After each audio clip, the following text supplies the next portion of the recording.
Been a while since I did one of these. Reviewing Drake and PartyNextDoor's new album, Some Sexy Songs For You. Let's go. Mr. Aubrey Drake Graham himself is back at it again with a brand new collab album with fellow Canadian artist PartyNextDoor. Coming off the heels of the beef that he had with Mr. Duckworth himself, Kendrick Lamar.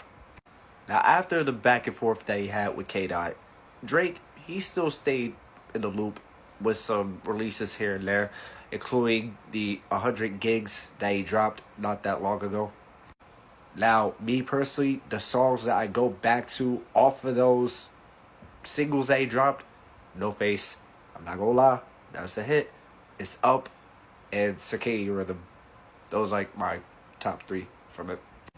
Now, before I start this review, please let me just get this out the way because I know this is gonna happen in the comments. I love Drake and I love Kendrick. I respect Drake's artistry. I respect Kendrick's artistry. Nothing Was the Same is forever my favorite Drake album, and Section 80 is forever my favorite Kendrick album. I'm gonna leave it at that. I'm not a Drake hater and I'm not a Kendrick hater. I love both of these artists. I just feel like this beef is annoying the hell out of me. And man, dude, I wish we had another Poetic Justice. But enough talk, let's get into the review. This was a collab album that was long overdue and that we should have been had since Drake dropped Take Care, which was arguably considered his best piece of work. In my opinion, Nothing Was the Same was his best work, but that's for another video. And this project in particular is super interesting because I'm not gonna lie, Drake, his last couple albums have not been entirely the best. They've mainly been in the middle. And for PartyNextDoor, the last time I actually listened to him was PartyNextDoor 2. I think it was the second album. It was the second one. But after that, like, I don't know, like his other, I haven't really kept up with him like that after a while. But here we are right now. Drake and Party, they got together and said, alright, let's give them what they want. And we got the long-awaited collab album that we've been asking for years. The first half of this album started off on a pretty good note. I'm not gonna lie, there was some decent songs on that first half that I feel like it should have just been just those songs alone, instead of having like a whole saturation of 21 songs. Like, we could just add a total of 10, 11, 12, 13 of the best songs off this record, instead of having like a bunch of other cuts that, in my opinion, did not sound good and didn't need to be on the album. And this is another pet peeve that I've been having with Drake as of late. He's had too much tracks on his albums. Cut these albums in half. Cut them short. There's too much auto-tune on these cuts, bro. There's too much auto-tune. It's being overused. We barely hear any of a PartyNextDoor. There's barely any moments with him in it. This just feels like a Drake album featuring PartyNextDoor. This is basically repeating the same thing that Drake and 21 Savage did on their collab album, Her Loss. But the production on this was pretty solid. I will admit that. On some of these records, the production was pretty good. I feel like another key element that was missing in this album, I feel like besides just Party and Drake on this album, I feel like this could have used some features as well. And hear me out when I say this.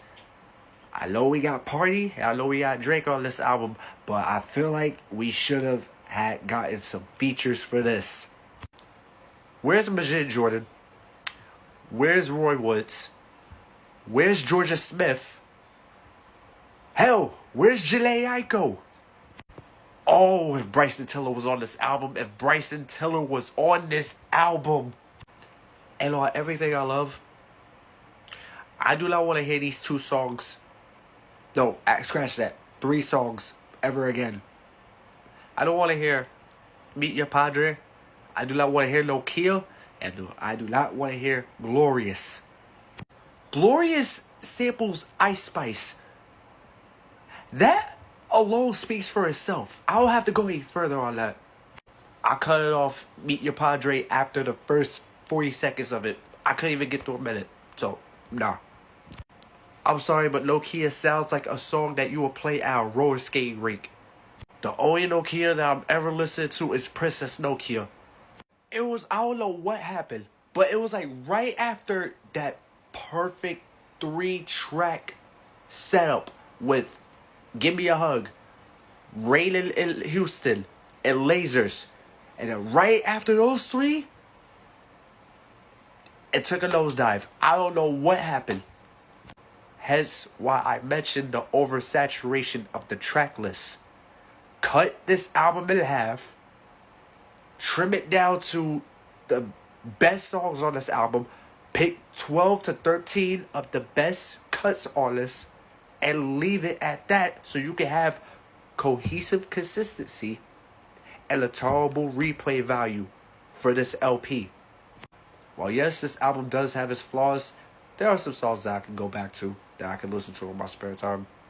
Songs like CN Tower, which I love because it sets this atmosphere of being in Toronto and just looking at the night sky and just seeing the skyline and the CN Tower in the backdrop while you just cruising on the highway listening to this.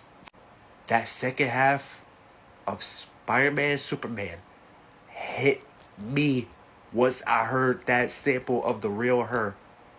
PartyNextDoor was in his bag on the song Deeper, which honestly is my top 3 favorite off this record. I don't know who Pimmie is, but Pimmie's Dilemma, I love this one. I love this interlude. Pimmie, she did her thing. That's all I'm going to say. I would love to see a solo album from her, or EP. Give Me a Hug is easily the best song on this album, because 1, you got the Aaron Hall sample, and 2, Drake is in his element with this one. Crying Chanel, I like it. Small Town Fame, underrated. Raining in Houston, another favorite of mine. Lasers, also good. Somebody Loves Me, I didn't like it at first, but it grew on me. It dawned on me, so it became a favorite. And Greedy was a good closer to this album. I will admit, it was pretty good. My overall take with this Party and Drake album is, while it's not bad, it's not good either. It has its high moments, but it also has its low moments. I listened to this album back like 4 to 5 times, and my opinion still stayed the same with it. And I feel like this album is getting overhated, mainly because it's Drake. And listen, if you like it, you like it. If you don't like it, you don't like it. If it appeals to you, it appeals to you. If it don't appeal to you, it don't appeal to you. And that's okay. I wanted to give this album a fair chance too. Like, I'm not gonna lie, I had my doubts about it, but I also had some high hopes about it, because I wanted to see how this album sounded. I was really curious to listen to it. I'm gonna rate this album a 5 to a 6. Like I said, it's not the best, it's not good, but it's not bad. So, that's my thoughts for some sexy songs for you by PartyNextDoor and Drake. Let me know what you think of it.